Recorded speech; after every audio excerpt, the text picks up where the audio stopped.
Merci Madame la Présidente. Euh, nous avons beaucoup parlé de l'impact d'utilisation des produits phytosanitaires sur leurs utilisateurs, leurs familles, les riverains des parcelles agricoles. En revanche, nous avons beaucoup moins parlé d'un autre impact qui est l'impact sur les probables ou possibles, sur les consommateurs plus nombreux, et beaucoup plus nombreux que la population de ceux qui l'utilisent, l'impact sur les consommateurs de produits phytosanitaires. Donc est-ce à dire que la question des résidus dans les produits alimentaires est réglée? Pour autant, on constate encore aujourd'hui un certain nombre de défiances, de doutes et d'un manque de confiance des consommateurs vis-à-vis de la qualité de certains produits, notamment vis-à-vis de ces résidus.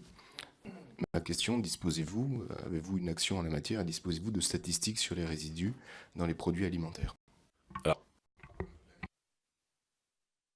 c'est très clair. Une évaluation réglementaire, elle repose sur trois piliers. L'impact sur les usagers, le travailleur, donc qui va utiliser le produit, l'impact sur les riverains et les consommateurs, et l'impact sur la faune, la flore, les organismes sensibles et l'environnement. On évalue systématiquement les trois facettes dans chaque dossier réglementaire. L'ensemble des données disponibles sont prises en compte. Ça nous a amené, par exemple, à retirer le chlorpyrifos-éthyle l'année dernière. Le risque qu'on a pris en compte, c'est le risque riverain, et notamment des risques en fait sur des malformations, sur en fait pour les femmes enceintes, en fait pour les fœtus.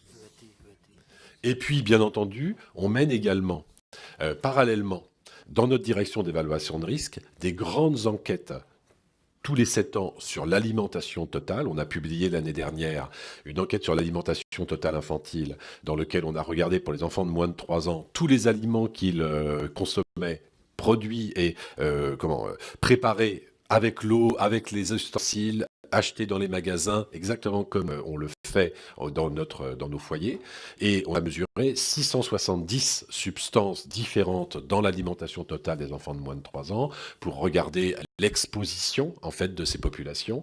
On l'avait fait précédemment pour la population générale régulièrement, et donc on prend en compte les résidus de produits phyto comme les autres médicaments, les produits de transformation, les produits chimiques, et donc en fait on prend en compte, et ces enquêtes alimentation totale infantile sont maintenant harmonisées au niveau européen, standardisées au niveau européen, et sont conduites dans le monde entier, ce qui permet d'avoir en fait des idées de l'exposition et de l'imprégnation en fait des différentes populations, ce qui nous permettra là encore d'avoir des données scientifiques pour pouvoir dans nos évaluations de risque.